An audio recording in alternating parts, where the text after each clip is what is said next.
3. How to stay motivated for the long run. We have covered some strategies for making it easier to get motivated and start a task. What about maintaining motivation over the long run? How to stay motivated by using the Goldilocks rule. Imagine you are playing tennis. If you try to play a serious match against a 4-year-old, you will quickly become bored. The game is too easy. On the opposite end of the spectrum, if you try to play a serious match against a professional tennis player like Roger Federer or Serena Williams, you will be demotivated for a different reason. The game is too difficult. Compare these experiences to playing tennis against someone who is your equal. You win a few points as the game progresses, and you lose a few moments. Then, finally, you have a chance of winning the match, but only if you try. After that, your focus narrows, distractions fade away, and you become fully invested in the task at hand. The challenge you are facing is just manageable. Victory is not guaranteed, but it is possible. Studies like these, science has found, are the most likely to keep us motivated in the long term. Human beings love challenges, but only if they are within the optimal zone of difficulty. Tasks that are significantly below your current abilities are tedious. Jobs that are pretty beyond your current capabilities are discouraging. But studies that are right on the border of success and failure are incredibly motivating to our human brains. We want nothing more than to master a skill beyond our current horizon. We can call this phenomenon the Goldilocks rule. The Goldilocks rule states that humans experience peak motivation when working on tasks on the edge of their current abilities. Not too hard. Not too easy. Just right. Working on tasks that adhere to the Goldilocks rule is one of the keys to maintaining long-term motivation. If you feel unmotivated to work on a job, it is often because it has drifted into boredom or been shoved into an area of great difficulty. It would help if you found a way to pull your tasks back to the border of your abilities where you feel challenged but capable. How to reach peak motivation. This wonderful blend of happiness and peak performance is sometimes called flow. Flow is what athletes and performers experience when in the zone. Flow is the mental state you experience when you are so focused on the task that the rest of the world fades away.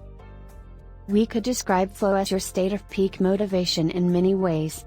However, you would be hard-pressed to find a state where you are more driven to continue the task you are working on. One factor that researchers have found is linked to flow states is whether or not you are following the Goldilocks rule we mentioned earlier.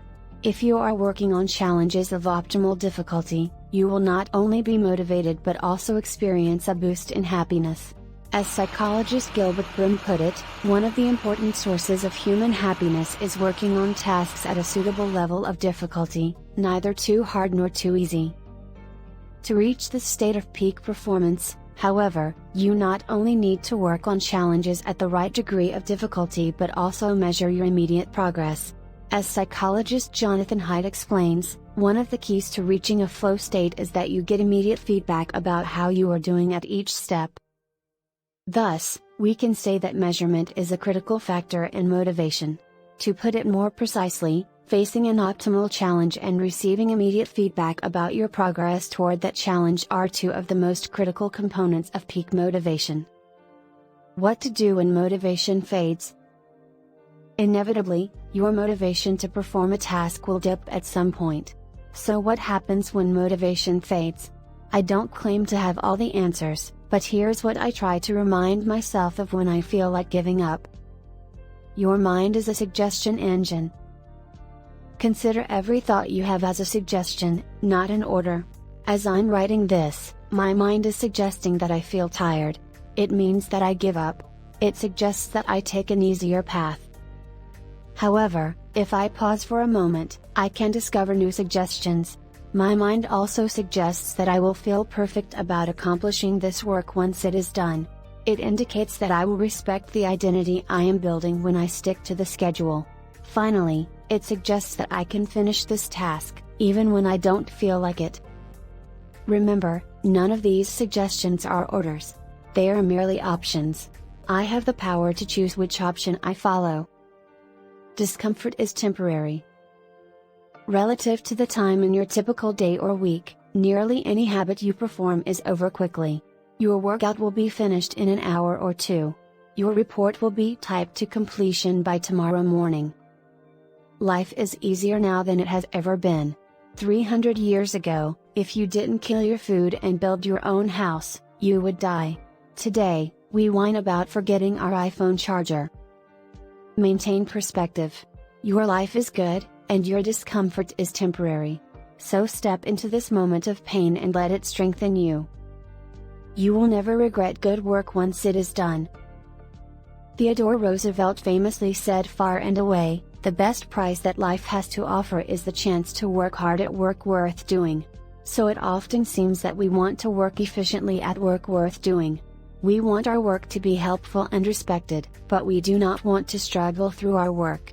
We want our stomachs to be flat and our arms strong, but we do not want to grind through another workout. We want the final result, but not the failed attempts that precede it. We want the gold, but not the grind. Anyone can win a gold medal. But, unfortunately, few people want to train like an Olympian. And yet, despite our resistance to it, I have never felt worse after the hard work was done. Of course, there have been days when it was damn hard to start, but it was always worth finishing. Sometimes, showing up and having the courage to do the work, even in an average manner, is a victory worth celebrating. This is life. Life is a constant balance between giving into the ease of distraction or overcoming the pain of discipline. It is not an exaggeration to say that our lives and our identities are defined in this delicate balance. So what is life if not the sum of 100,000 daily battles and tiny decisions to either gut it out or give it up?